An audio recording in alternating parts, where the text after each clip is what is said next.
नाज़रीन आदाब, 12 बजे तक की हम खबरों के साथ मैं मोहम्मद नौमान। वज़ीर आज़म नरेंद्र मोदी ने कल बेंगलुरु में इंडियन साइंस कांग्रेस के 107वें इजलास का इफ्तिताह किया। इस बार की थीम देही तरक्की के लिए साइंस और टेक्नोलॉजी है। 5 दिनों तक चलने वाले इस इजलास में साइंसदानों, माहिरीन तालीम, रिसर्च स्कॉलरों समेत 15,000 मंदुबीन हिस्सा ले रहे हैं। मुल्क व गैर ममालिक में साइंसी रुझान व तहकीक को फ़रोग़ देने और इसकी हौसला अफजाई में इंडियन साइंस कांग्रेस का नुमाया किरदार रहा है। वज़ीर आज़म ने भारतीय साइंस, टेक्नोलॉजी और इंजीनियरिंग सहूलत मैप आई स्टेम पोर्टल की भी शुरुआत की। इस वेबसाइट की लॉन्चिंग से पहले नौजवान साइंसदानों के पास ऐसी कोई सहूलत मौजूद नहीं थी जिससे वो दीगर लेबॉरेटरीज़ में होने वाले तजुर्बात से मुताल्लिक़ मालूमात हासिल कर सकें। इंडियन साइंस कांग्रेस से खिताब करते हुए वज़ीर आज़म मोदी ने कहा कि उन्हें ये बताते हुए खुशी महसूस हो रही है कि इख्तिराई एशारिया में भारत की दर्जाबंदी बेहतर होकर 52 तक पहुंच गई है। वज़ीर आज़म ने इन हुसूलियाबियों के लिए साइंसदानों का शुक्रिया अदा किया। वज़ीर आज़म ने कहा कि साइंसदानों और तकनीकी सोच के बेहतर तालमेल के ज़रिए जदीद भारत में समाजी और इक़्तिसादी बेहतरी लाई जा सकती है। वज़ीर आज़म ने मोबाइल तकनीक और सस्ते डेटा की दस्तियाबी की मिसाल देते हुए कहा कि इससे आम आदमी बाइख्तियार हुआ है और वह ख़ुद को हुकूमत से बराह रास्त जुड़ा हुआ महसूस करता है। इस मौके पर वज़ीर आज़म ने कहा कि ईज़ ऑफ डूइंग साइंस के लिए हुकूमत कोशा है। लाल फीताशाही हटाने के लिए हुकूमत इत्तलाती टेक्नोलॉजी का इस्तेमाल कर रही है। उन्होंने ज़राअत में मुआविन टेक्नोलॉजी के शोबे में इनकलाबी तब्दीली की ज़रूरत पर जोर दिया और देही इलाकों की तरक्की के लिए तकनीक के इस्तेमाल को फ़रोग़ देने की अपील की। तरमीम शुदा शहरियत कानून के हक़ में कल जोधपुर में एक बड़ी रैली का इनेकाद किया गया। इस रैली में मरकज़ी वज़ीर दाखिला अमित शाह शामिल हुए। इस मौके पर अमित शाह ने कहा कि किसी भी सूरत हाल में कानून को वापस नहीं लिया जाएगा। बीजेपी सदर ने इस मौके पर कांग्रेस को निशाना बनाते हुए कहा कि वोटों के लालच में कांग्रेस ने वीर सावरकर जैसी अजीम शख्सियत की तौहीन की है।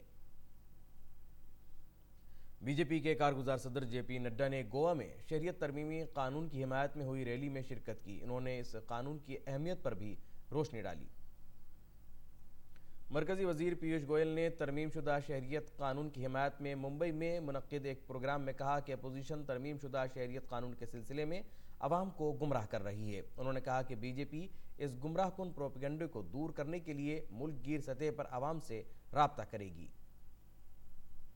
राजस्थान के कोटा के एक अस्पताल में बच्चों की अमवात का जायजा लेने के लिए मरकज़ी हुकूमत ने 4 माहिरीन की एक टीम रवाना की। इस टीम में वजारत सेहत व ख़ानदानी फलाह बहबूद की तरफ से बच्चों के अमराज के एक माहिर डॉक्टर को भी शामिल किया गया है।